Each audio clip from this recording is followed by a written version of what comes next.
how to present to scary executives. As part of our jobs of being project managers, we are constantly presenting information to senior executives. We need decisions, we need to facilitate conversations, we need direction, we need to escalate, right? And they control the budgets and the priorities and the survival of our projects. But a lot of times presentations can feel intimidating or they're high stakes, right? If I get it wrong, maybe my project won't be successful or I won't be successful. And that fear comes from the power dynamics, right? These are generally people that are viewed as bigger and more important and you know, critical to the company. And poor presentation risks credibility and support. But strong presentations build trust, build influence, and allow us to be successful in our job. So the skill really is a differentiator for project managers. And so, why is it important to be able to present to big, scary executives? Well, first, their time is scarce and every minute counts. And so, being able to effectively manage time to get what you want is really important. It builds confidence and leadership presence as we progress in our careers and helps us stand out in career growth when conversations are being had with us and our peers. It also drives decision making, and projects are all about getting decisions made or actions uh, completed or issues or risks sort of closed out. And having that communication allows us to knock those things down. And it reduces misunderstanding and misalignment so you don't get too far down the project and realize that something's wrong.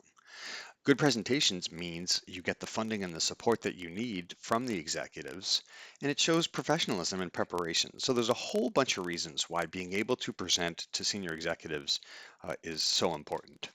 And so there's really 7 ways that I would propose to presenting well, and we'll go into each of them, right? There's preparation, like anything. There's understanding the audience of the people we're presenting to. Then there's the way that we present, focusing on facts, telling the stories, keeping it concise, using visuals, as well as also being prepared. I would argue is anticipating the questions that are going to come up. And so let's talk about preparing. Um, I think it's important to come prepared to meetings. This sounds sort of basic, but I can tell you I've seen a lot of times people kind of show up with senior executives and sort of talk a couple of the points, but they're not prepared.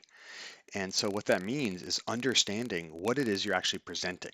If there's a challenge, what was the root cause of it? What's the impact of the thing that you're presenting about? Having backup data ready should the conversation go down a path of being asked to justify your reasoning. I think rehearsing is important. What are the key points, the timings, even practicing with somebody else, your delivery, your tone, and getting some feedback from people. You want to prepare to not just ramble on and have jargon and complicated things. You want to be sort of succinct and to the point. And if you're using a video or a demo, it's probably important to test the technology. So it really is the armor against the scary stares or scary monsters in the meeting. Then there's understanding the audience. This is so important because executives are not all the same. And so some want the punchline first, some want a story and a build-up, some focus on return, some look for simplicity.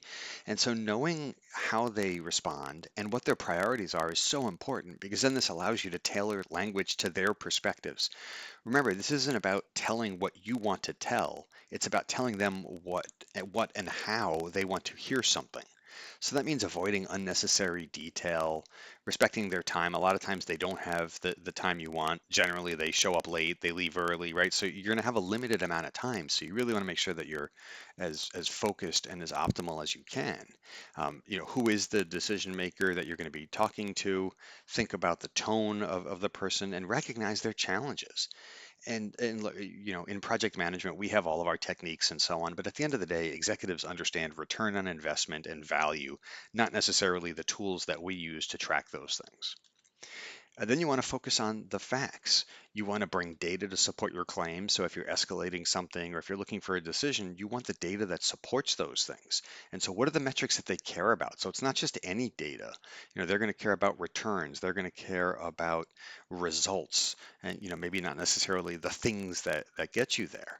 You don't want to speculate without the evidence because they're really good at picking up on that and then they'll poke at it and then you're going to spiral. If there's risks, you want mitigation plans. If there's decisions, you want recommendations. You want the numbers, but you want it to be simple and readable. You want them to be able to absorb the information.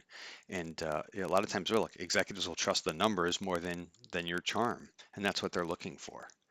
Then there's telling the story. And I see this all the time with presentations. They're just bullets and it just rambles and there's no flow between the slides. And you really want to think about it as a story, as a narrative with sort of a beginning, the context, right? What is the problem? What's the impact of it? Are there solutions and recommendations? And again, based on their style, you may want to start with here's the punchline and let me build up to it depending on their style. What are the challenges and how the team overcame them? And you want it to be logical and engaging. And again, depending on the time, if you have a half an hour meeting, you don't want a 20 slide presentation. And generally, you want to make sure that you have the clear call to action. What do you need? Do you need a decision? What is the next step? Do you need an escalation? And, like any story, there's going to be villains and heroes and plot twists, but you got to make sure that you know what is the story you want to tell. And then when you know what that story is, you want to keep it concise. What is the key message? Hey, we're here to make a decision on this. And like I said, you want to limit the slides. If you have 20 minutes, it's 3 slides. What are the headlines? And you can have the details in the back, but what are the headlines that they need to know? And so that you don't have just content everywhere and people don't know where to focus, right? What is the executive summary?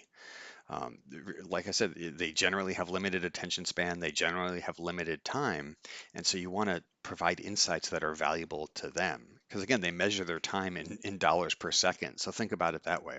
Are you, if that was your money, are you spending that in the best time that you can?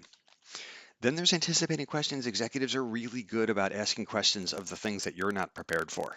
So it's probably a good idea to think about beforehand. What are the questions they're going to ask and how would I answer it?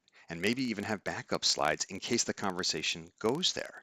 And if you don't know the answer, it's perfectly okay to say that. Don't make stuff up because again, executives are really good at figuring that out. And if you don't know, just stay calm. It's fine to say I'll get back to you and then do that, right? Follow up and get back to them. And sometimes it helps to reframe the questions. I think what you're asking is this, or can I say it a different way? They're going to throw curveballs and you want to be the catcher. You want to be prepared to catch those curveballs and not stand there without a glove and get hit in the head with them. And then finally, I'm a big fan of using visuals. If you've seen my videos, you see I have pictures and graphics and things like that. But you want it to be simple, right? What are the key numbers you want? You can highlight those numbers or use icons to emphasize things or color. You don't want it to be too cluttered so that they don't know what to focus on. And look, use the visuals to support the message, not distract from them. And especially if it's a big screen, you want it to be sort of readable. I do think that executives like visuals way better than just bullets, but again, you don't want optical illusions. You don't want something that's not going to be valuable to them or help you tell your story. So look, hopefully this was helpful. You can see now your shining PM with the big scary executives presenting to them. It's scary, but it is essential. It is part of the job. There's always going to, if you're on projects, there's going to be escalations, there's going to be stakeholder meetings, there's going to be decisions needed, there's going to be prioritization. And the way that it's not so scary is that we prepare. We recognize our audience, we focus on the facts, and we tell the story, and we use the data to substantiate that story. And with that practice comes confidence. And so you want to get that practice, especially if you want to move up in business. You're always going to be in those kinds of situations. And recognize that executives value being concise and fact driven and focus on details. I think it's okay to be yourself, right? And humor doesn't always work. That gets to knowing your audience, but being authentic, I think, always works. And so, look, we can tame the scary executives with skill. And for the most part, right, they are human and they should understand. Hopefully you found this valuable and thanks for watching.